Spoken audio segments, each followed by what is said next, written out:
নমস্কার দর্শক বন্ধু, আশা করি সবাই সুস্থ আছেন, ভালো আছেন, বাড়িতে আছেন। আজকে বলবো কামাখ্যা তন্ত্রের তীব্র বশীকরণ। হ্যাঁ বন্ধু, এটা কি সম্ভব? হ্যাঁ সম্ভব, অবশ্যই সম্ভব। শুধু তাই নয়, আপনি নিজেও এই কামাখ্যা তন্ত্রের তীব্র বশীকরণের যে কবচ মাদুলি আপনি নিজেও করতে পারেন। তার জন্যে আপনাকে কিছুটা পরিশ্রম করতে হবে, কিছুটা জিনিস শিখতে হবে, যেগুলো আপনাকে আমি বলে দেবো। তবে ভিডিওটা সম্পূর্ণ দেখবেন, ছেড়ে ছেড়ে দেখবেন না, তাতে কিন্তু আপনি অনেক কিছু ছেড়ে যেতে পারেন, অনেক কিছু বাদ পড়ে যেতে পারে। যাই হোক, আমি গত 2022 সালে লাস্ট কামাখ্যা ধামে গেছিলাম, আমার সঙ্গে কিছু লোক গেছিল। এবছরে যাব, 2023 যেতে পারিনি, আমি অসুস্থ ছিলাম, আপনারা সবাই জানেন আমি হসপিটালে ভর্তি ছিলাম। এবছরে যাব, আমি সুস্থ আছি, এবছরে যাব, এখনও টিকিট কাটা হয়নি। যদি কেউ যেতে চান আমার সঙ্গে তাহলে আপনারা যেতে পারেন। আমাকে 1 পয়সাও দিতে হবে না।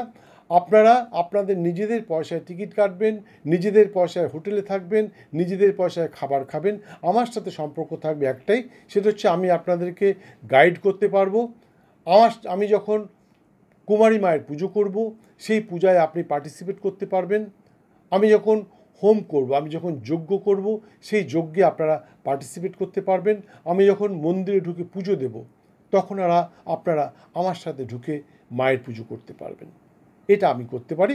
সেই সঙ্গে আপনাদেরকে কামাখ্যা সম্বন্ধে অনেক কিছু গল্প শোনাতে পারি।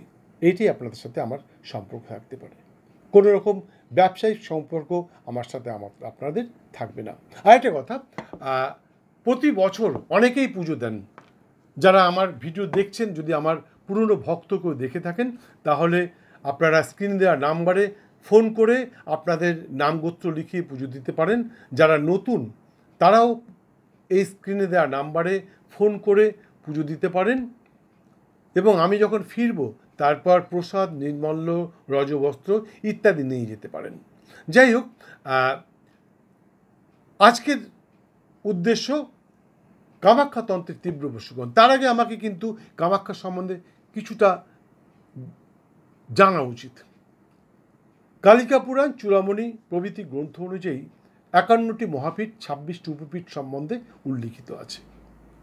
সৃষ্টিকর্তা ব্রহ্মার মানুষ পুত্র, প্রজাপতি দক্ষের সাধন কন্যা মাতা শ্রী শ্রী সতীর দেহত্যাগ, দেবাদিদেব মহাদেবের তাণ্ডব নৃত্য এবং শ্রী শ্রী দেবদেব শ্রী শ্রী বিষ্ণুর সুদর্শন চক্র দ্বারা মায়ের দেহখণ্ডনের বৃত্তান্ত সকলেরই জানা আছে। আশা করি সকলেরই জানা আছে মায়ের যোনিদেশটি অসমের নীলগিরি পর্বতে পতিত হয়েছিল এবং তারপর পর্বতটি কম্পিত অবস্থায় পাতালে প্রবেশ করতে থাকে। এমত অবস্থায় ব্রহ্মা, বিষ্ণু, মহেশ্বর একত্রিত হয়ে ওই গিরিশৃঙ্গের ভার বহন করেন এবং বাহনের ভূমিকা নেন। গিরিশৃঙ্গটি স্তব্ধ হয়, জায়গাটির নাম হয় কুজ্ঝিকাপীঠ।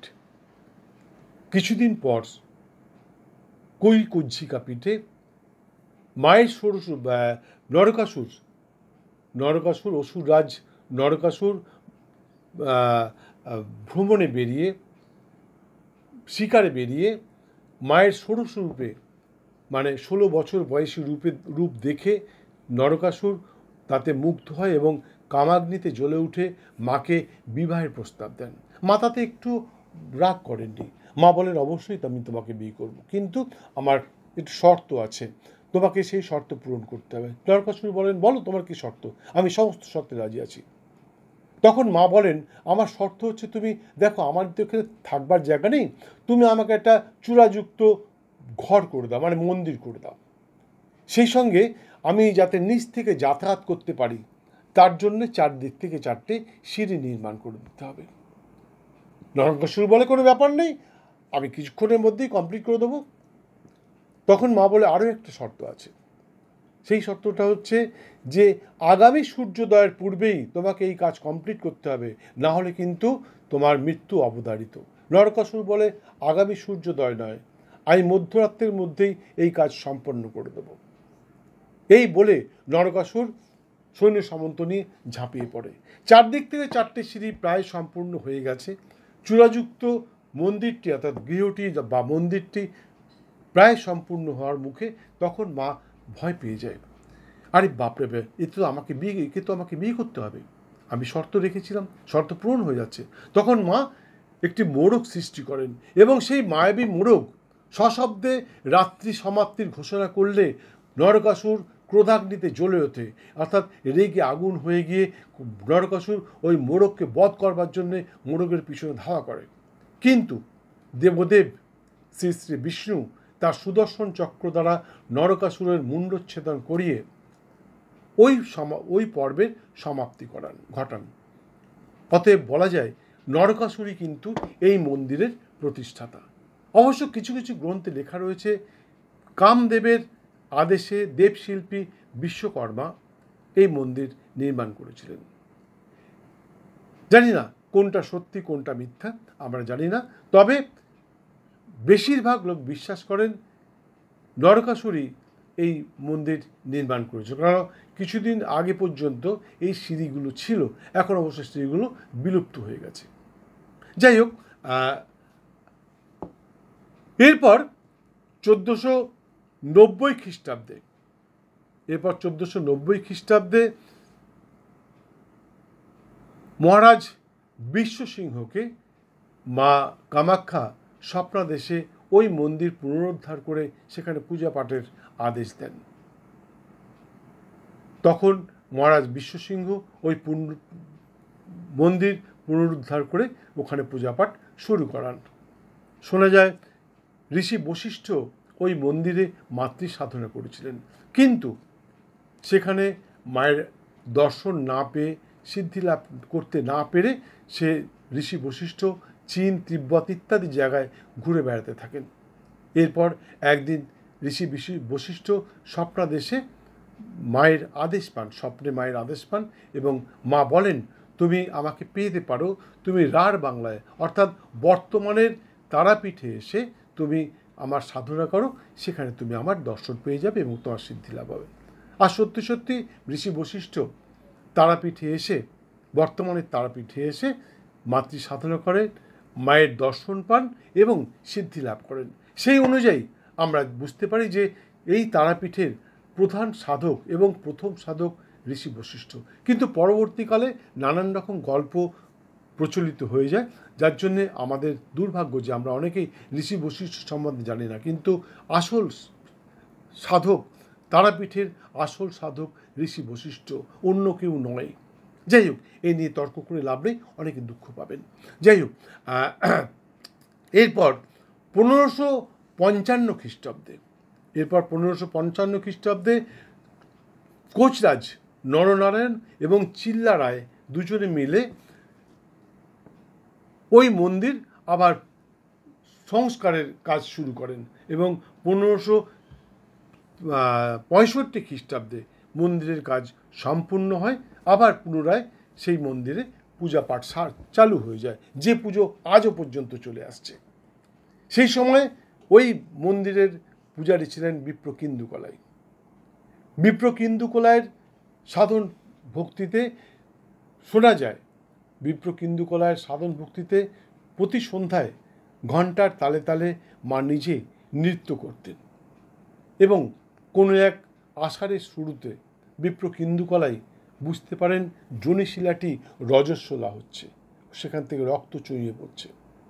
বিপ্রকিন্দুকলাই সঙ্গে সঙ্গে কোনো রকম কাল বিলম্ব না করে একটি লাল বস্ত্র দ্বারা সেই যোনিশিলাটিকে আচ্ছাদিত করে ঢেকে দিয়ে বেরিয়ে এসে মন্দিরের দরজা বন্ধ করে দিয়ে বাইরে দিন যাপন করতে থাকে এবং পঞ্চম দিনে বিপ্রকিন্দুকলাই দরজা খুলে দেখতে পায় যে হ্যাঁ, আমার ধারণাই সত্যি ছিল।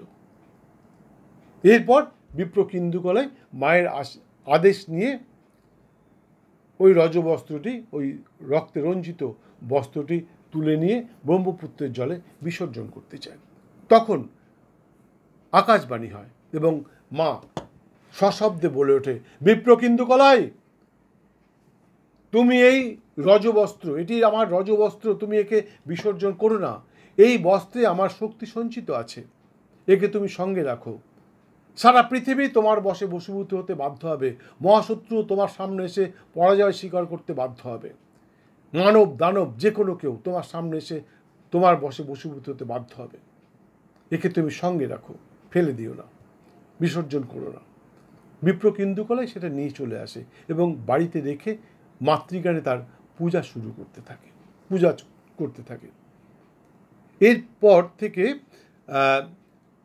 বঙ্গাব্দের 7 বা 8ই আষাঢ় থেকে 10 বা 11ই আষাঢ় পর্যন্ত এই অম্বুবাচীর বা রজস্বলা বা অম্বুবাচীর অনুষ্ঠান চলতে থাকে।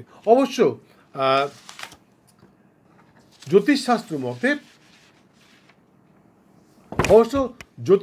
মতে মিথুন রাশিস্থ রবি যখন মৃগশিরা নক্ষত্রের শেষ পাদে বা আদ্রা নক্ষত্রের প্রথম পাদে অবস্থানরত হয় তখন পৃথিবী রজস্বলা বা প্রবৃত্তি ঘটে এবং আদ্রা নক্ষত্রের কম বেশি শেষ 4 অংশ ভোগের পর যার নিবৃত্তি বা সমাপ্তি ঘটে সেটাকেই বলা হয় অম্বুবাচীর সময়কাল, যেটা জ্যোতিষশাস্ত্র মতে। কিন্তু আধ্যাত্ম মতে মা রজস্বলা হন, তাই জন্যে অম্বুবাচী পালিত হয়। যাই হোক, এরপর কোচরাজ নরনারায়ণের কানে এই কথা পৌঁছাবার পর কোনো এক আষাঢ়ের শুরুতে কোচরাজ নরনারায়ণ একটি শ্বেত বস্ত্র অর্থাৎ সাদা কাপড় পাঠিয়ে বিপ্র কেন্দুকলাইকে বলেন, তুমি প্রমাণ করো যে হ্যাঁ ওই যোনিশিলাটি হয়, রজস্বলা হয়। আবার কোনো কোনো জায়গায় লেখা রয়েছে যে মায়ের নৃত্য দেখবার অভিপ্রায়ে নাছোড়বান্ধা নরনারায়ণ কেন্দুকলাইয়ের পরামর্শে মন্দিরের গবাক্ষ দিয়ে মায়ের নৃত্য দেখবার জন্য প্রস্তুত হয়। কিন্তু মা অন্তর্যামী, তিনি ওদের অভিসন্ধি বুঝতে পারে এবং মা দুজনকে অভিশাপ দেন। কোচরাজ নরনারায়ণ অন্ধ হয়ে যান এবং বিপ্র কেন্দুকলাই একখণ্ড পাথর বা শিলায় পরিণত হয়। শোনা যায় এরপর থেকেই রাজবংশের কোনো মানুষ ওই মন্দিরে আর কোনোদিন আসেনি, আজও আসেননি। যদি কেউ ওই মন্দিরের আশপাশ দিয়ে মানে গৌহাটির উপর দিয়ে ট্রেনে বা কোনো গাড়িতে করে যাতায়াত করেন তাহলে তারা জানলা বন্ধ করে দেন, কাঁচ তুলে দেন এবং অথবা মুখ ঢেকে নেন, চোখ বন্ধ করে থাকেন, কিছু দেখেন না, বলা যায় না যদি আপনার কোনো দুর্ঘটনা ঘটেছে। যাই হোক, বিপ্র কেন্দুকলাইয়ের পর মন্দিরে পূজারীর সংখ্যা বৃদ্ধি পায় এবং প্রতি বছর এই রজবস্ত্র প্রতি বছর 7 বা 8 আষাঢ়ের 7 বা 8 তারিখ থেকে 10 বা 11 তারিখ পর্যন্ত অমাবাসী পালিত হতো এবং তারপর যে রজবস্ত্রটি একটি বস্ত্র দিয়ে সেটা আচ্ছাদিত করা হতো এবং পরবর্তীকালে সেই অমাবাসী ছেড়ে যাওয়ার পর রজবস্ত্রটি তুলে নিয়ে বিপ্র মানে পূজারীদের মধ্যে সেটা ভাগাভাগি করে নিতেন এবং পূজারীরা সেটাকে তাদের বাড়িতে নিয়ে গিয়ে মাতৃজ্ঞানে সেটাকে পুজো করতেন। শোনা যায় কোনো এক পুরোহিত ওই রজবস্ত্রটি ব্রহ্মপুত্রের জলে বিসর্জন করতে গেলে হঠাৎই চারিদিক থেকে তাকে চিতাবাঘ ঘিরে ধরে। বিপ্র চিৎকার করে উঠে ওই রজবস্ত্র বুকে তুলে নিয়ে বলে, মা আমাকে রক্ষা করো। সঙ্গে সঙ্গে চিতাবাঘগুলো ভয় ভীত হয়ে পালিয়ে যায় এবং সেই বিপ্র বা ব্রাহ্মণ সেই রজবস্ত্রটি বাড়িতে নিয়ে চলে যান এবং আবার যথাস্থানে রেখে মাতৃজ্ঞানে পুজো করতে থাকেন। এই কথা সম্প্রচারিত হওয়ার পর চারিদিকে ছড়িয়ে পড়বার পর থেকে আর বিপ্ররা কোনো রকম রজবস্ত্র বিসর্জন করতেন না।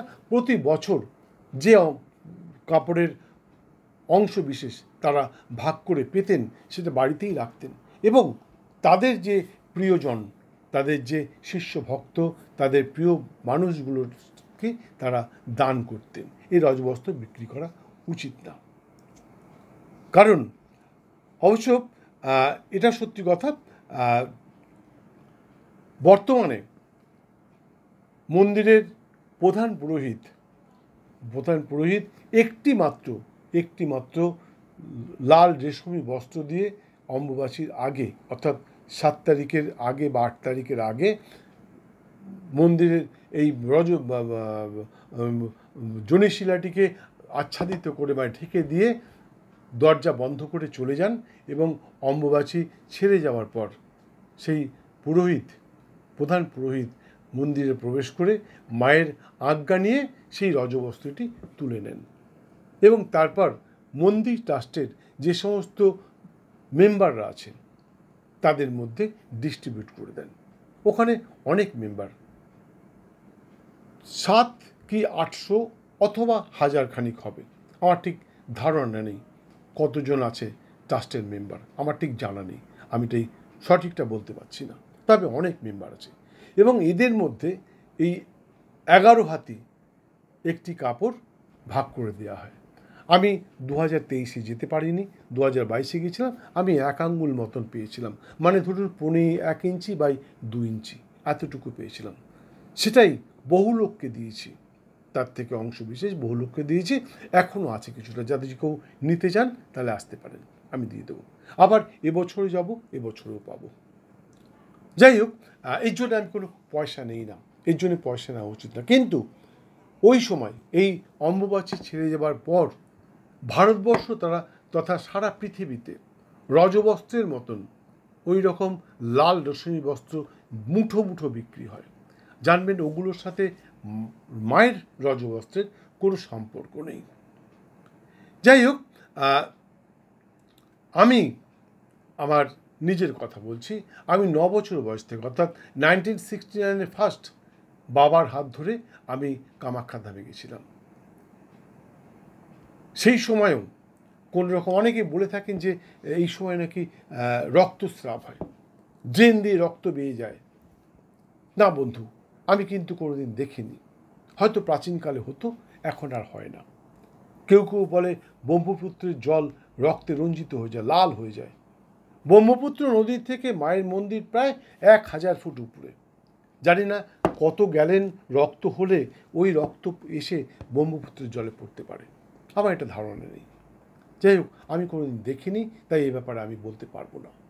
আমি যখন প্রথমবার গেছিলাম তখন ওই সিঁড়িগুলো কিন্তু ছিল না। একটা কথা বলছি যে সিঁড়ি ছিল না, তবে ওখানকার লোক বলে আগে সিঁড়ি ছিল, ক্রমশ সেই সিঁড়িগুলো বিলুপ্ত হয়ে গেছে। আমি যখন প্রথমবার গেছিলাম তখন আমরা বহু কষ্টে গেছিলাম, কারণ পাথরের রাস্তা দিয়ে আমাদেরকে যেতে হয়েছিল, সরু পাথরের রাস্তা ছিল, গাড়ি ঘোড়া যেত না, হেঁটে উঠতে হতো, হেঁটে নামতে হতো। অবশ্যই এখন বর্তমানে ডবলও হয়ে গেছে, মানে 2টো বাস একসাথে যাতায়াত করতে পারে, এইভাবে ক্রসিং করতে পারে, এত চড়া রাস্তা হয়ে গেছে। মোটামুটি 2000 সাল পর্যন্ত একটা বাসই যাতায়াত করতো, একটা গাড়ি যাতায়াত করতো।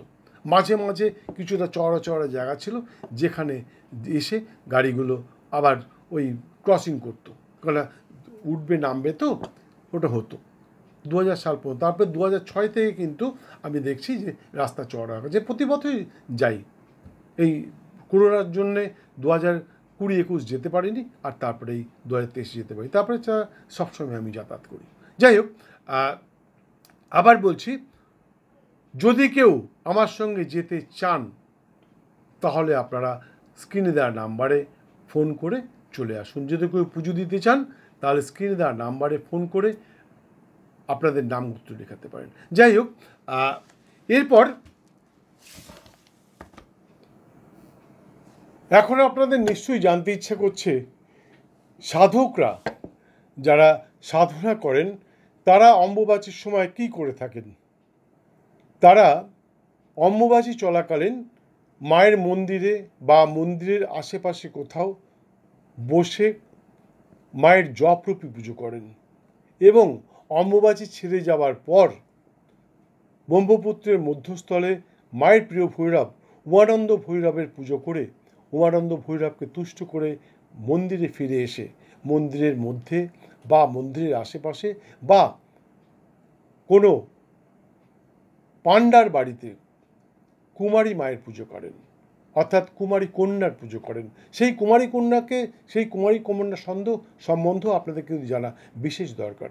যে কোনো মেয়েকে পুজো করলে হবে না, যার 12 বছর এখনও কমপ্লিট হয়নি, 11+ পর্যন্ত তার পুজো হতে পারে।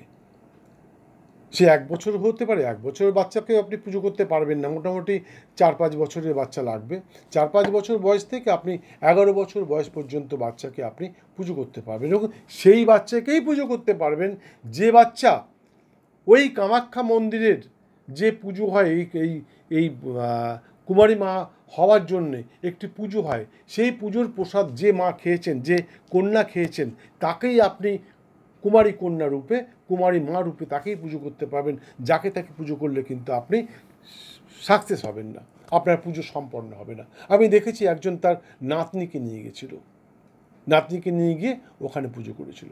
আমি দেখেছিলাম যে এছাড়া তখন কিন্তু তার নানা বাধা এসেছিল, এবং পরবর্তীকালে তাকে নানা রকম সমস্যায় পড়তে হয়েছে।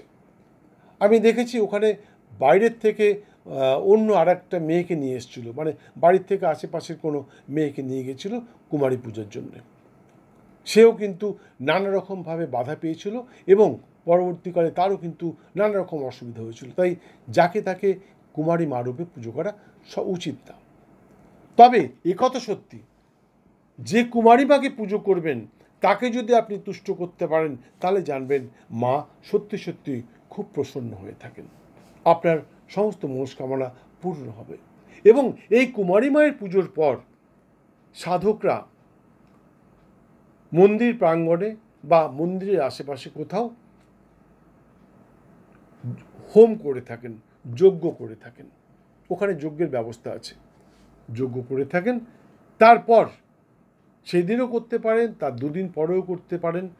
তারপর মন্দিরে ঢুকে মায়ের যোনিশিলায় মাথা ঠেকিয়ে নিজের এবং শিষ্য ভক্তের মঙ্গল কামনার্থে মায়ের কাছে পুজো দিয়ে থাকেন, এবং মা সেই সাধকের সমস্ত মনস্কামনা পূর্ণ করে থাকেন। আমার তো মনস্কামনা পূর্ণ হয়েছে, আমি আমার শিষ্য ভক্তের জন্যে পুজো দিয়েছি, তাদেরও ইচ্ছা পূর্ণ হয়েছে। হ্যাঁ বন্ধু, এটাই সত্যি কথা। যাই হোক, আবার বলছি, এবারে আপনি যেটা জানবার আপনার বিশেষ দরকার, যা জানবার জন্য অতি আগ্রহে আপনারা এই ভিডিওটা দেখছেন, সেটা হচ্ছে যে কী করে আপনি কামাখ্যা তন্ত্রের তীব্র বশীকরণের মাদুলিটা কী করে বানাবেন। কিছুই না, আপনাকে 6টা জিনিস দরকার। আগেই বলেছি, শ্রদ্ধা, ভক্তি, বিশ্বাস, নিষ্ঠা, পবিত্রতা এবং একাগ্রতা। এই 6টা জিনিস দরকার সাধনার জন্য। সেই সঙ্গে কিছুটা শিখতে হবে, কি করে প্রাণ প্রতিষ্ঠা করবেন। হোম করতে আপনি করতে পারবেন না যদি তন্ত্র সাধনা না করে থাকেন, কিন্তু ফুলার্ঘ্য দিতে পারবেন, জপ পুজো করতে পারবেন, জপ করতে পারবেন। এখানে কি প্রয়োজন? এখানে একটা সোনার মাদুলি দরকার, রজবস্ত্রের অংশ বিশেষ দরকার, যোনিশিলার থেকে তুলে নেওয়া নির্মাল্য দরকার, এবং কামসিঁদুর। মাথায় রাখতে হবে, কামসিঁদুর কিন্তু যে সিঁদুর মেয়েরা পড়ে সেটা নয়, কামসিঁদুর আলাদা আছে। সেই কামসিঁদুর আমার কাছে আছে, যদি কারোর মনে হয় আপনারা কামসিঁদুর নেবেন, আমার কাছে এসে নিয়ে যেতে পারেন। কামসিঁদুর একটা গাছের ফল, তবে যে কোনো গাছের ফল নয়, সেটা একটা আলাদা গাছ, সেই গাছের ফলকে বলা হয় কামসিঁদুর। সেটা আমার বাড়িতে আছে, আপনারা ইচ্ছে করলে, এখন ফুলও ফুটেছে নতুন করে, আপনারা দেখতে পারেন, এবং পুরনো কামসিঁদুর আমার কাছে রয়েছে, আপনারা এসে নিয়ে যেতে পারেন আমার কাছ থেকে। যাই হোক, এরপর এই কামসিঁদুর দিয়ে তারপর সেই মাদুলিতে সেটা ফুটিত করবার পর আরও কিছু জিনিসপত্র তার মধ্যে দিতে হয়, হ্যাঁ, কস্তুরী, গোরচনা ইত্যাদি তার মধ্যে দিতে হয়। দিয়ে তারপর জপ, হোম, সিঞ্চন, অভিসিঞ্চন এবং সর্বশেষে প্রাণ প্রতিষ্ঠা করবার পর তারপরে তাকে ধারণ করতে হয়। যদি আপনি করতে চান আপনিও করতে পারেন, তবে একটু জেনে নিলে ভালো হয়। আপনি আসতে পারেন, আমি আপনাকে দেখিয়ে দেবো কী করে এই কামাখ্যা তন্ত্রে তীব্র বশীকরণের মাদুলিটা আপনি প্রস্তুত করবেন, আমি আপনাকে দেখিয়ে দেবো। আর যদি আপনি না পারেন, আমি আপনাকে করে দেবো, আমি আপনাকে করে দেবো। যাই হোক, এই মাদুলি ধারণ করবার জন্য আপনাকে কি করতে হবে? প্রথমত যাই হোক, আরেকটা কথা এই সময় এর মধ্যে একটা কথা বলা উচিত। মন্দিরের প্রধান পুরোহিত মাত্র একটি মাত্র বস্ত্র দিয়ে জনিশিলাটিকে আচ্ছাদিত করে দেন অম্বুবাচীর আগে, এবং অম্বুবাচী সমাপ্তির পর দরজা খুলে মায়ের আজ্ঞা নিয়ে সেই জনিশিলা, সেই লাল রেশমি বস্ত্রটি তুলে নিয়ে মন্দির ট্রাস্টের সমস্ত মেম্বারদের মধ্যে ভাগ করে দেন। আমি আগেই বললাম, গত বছর আমি যাইনি, তার আগের বছর গিয়েছিলাম। আমি 1 ইঞ্চি অর্থাৎ 1 ইঞ্চি বাই 2 ইঞ্চি মতন আমি রজবস্ত্র পেয়েছিলাম।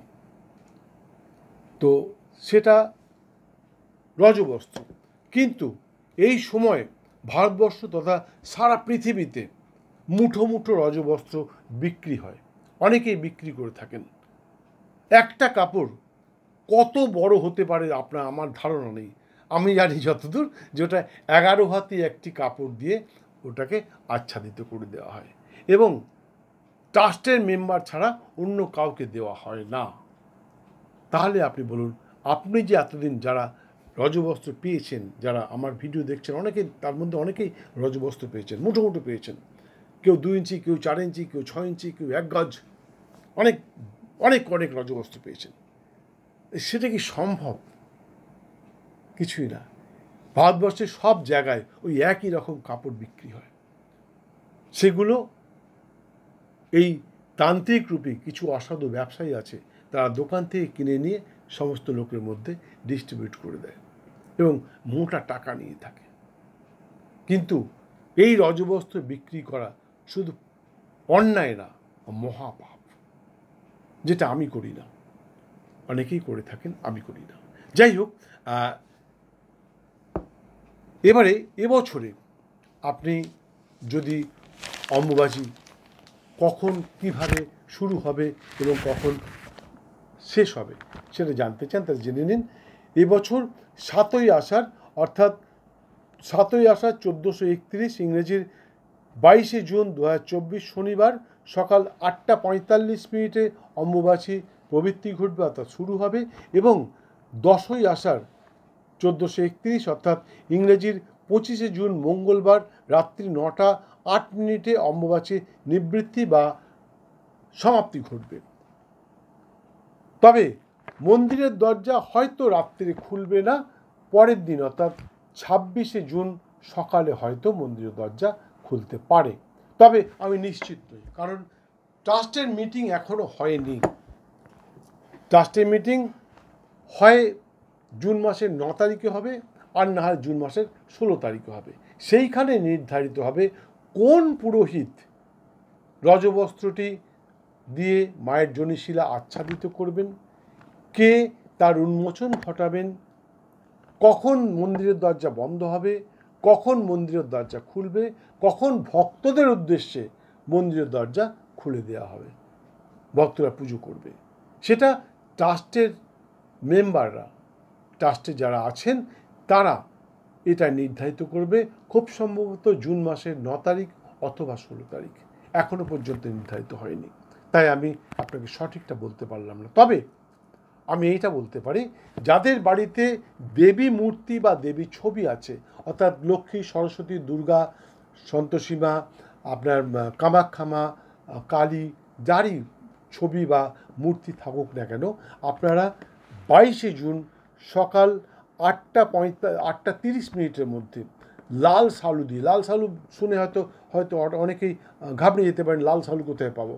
লাল সালু খুব ইজিলি পেয়ে যাবেন, যে কোনো তোষক বালিশের দোকানে আপনি লাল সালু পেয়ে যাবেন, এবং এই লাল সালু দিয়ে আপনার দেবী মূর্তি বা ছবিকে ঢেকে দেবেন, এবং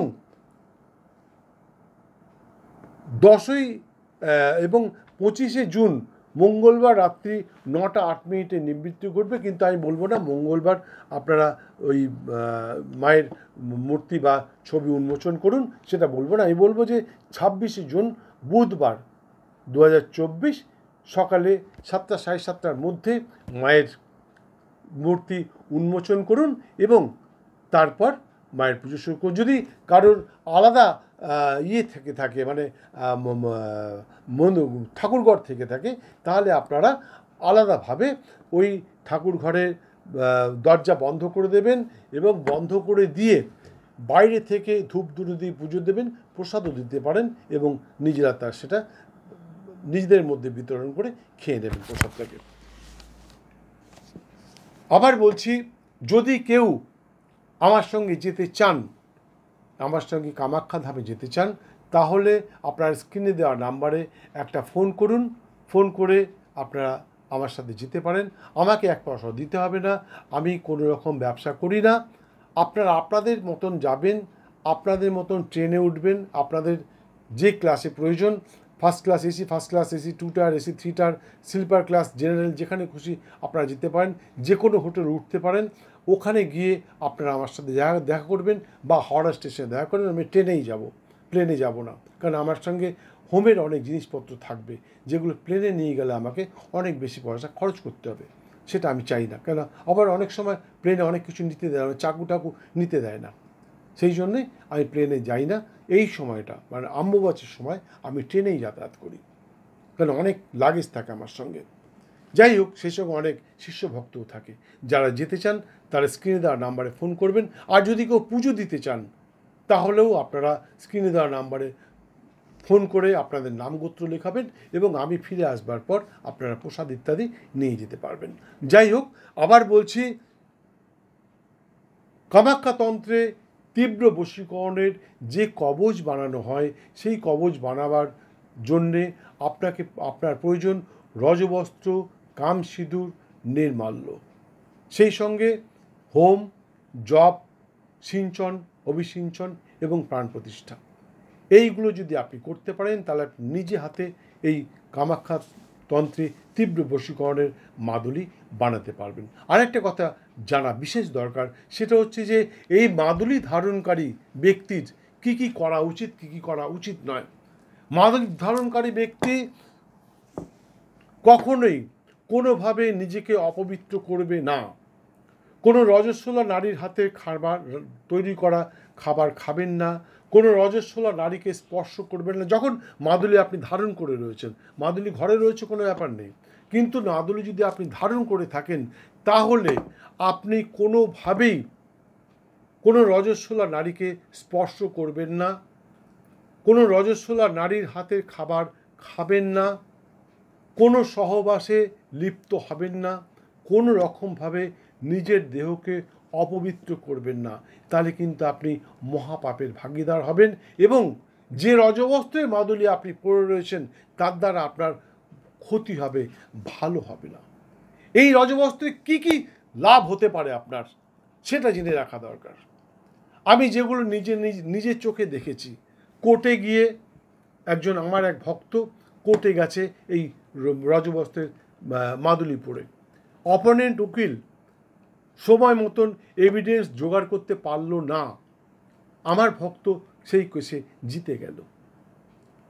আমি দেখেছি একটা ছেলে, সে পড়াশোনায় অতটা ভালো নয়, কিন্তু এই রজবস্ত্রের মাদুলি পড়ে গেছে। মাদুলি পড়ে যাওয়ার পর তার বলছে যে আমার সব কিছু কীরকম যেন মনে পড়ে গেল। যদিও আগের থেকে সেগুলো পড়াশোনা করা ছিল বলে সব কিছু মনে পড়ে গেল। আমি সমস্ত প্রশ্ন উত্তর দেওয়ার পরে দেখলাম যে সত্যি খুব ভালো রেজাল্ট হয়েছে।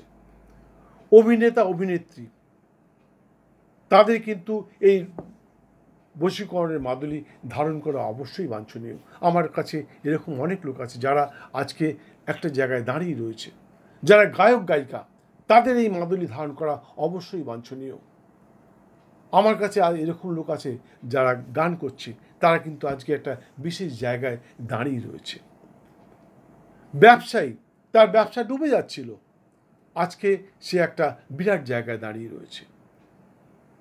এছাড়া যারা সংগঠন করছেন, তাদের মধ্যেও অনেকে আজকে একটা বিরাট জায়গায় দাঁড়িয়ে রয়েছে। তাই এই কামাখ্যা তন্ত্রে তীব্র বশীকরণের যে কবচ, এটা কিন্তু সত্যি সত্যি খুব ফলপ্রদ।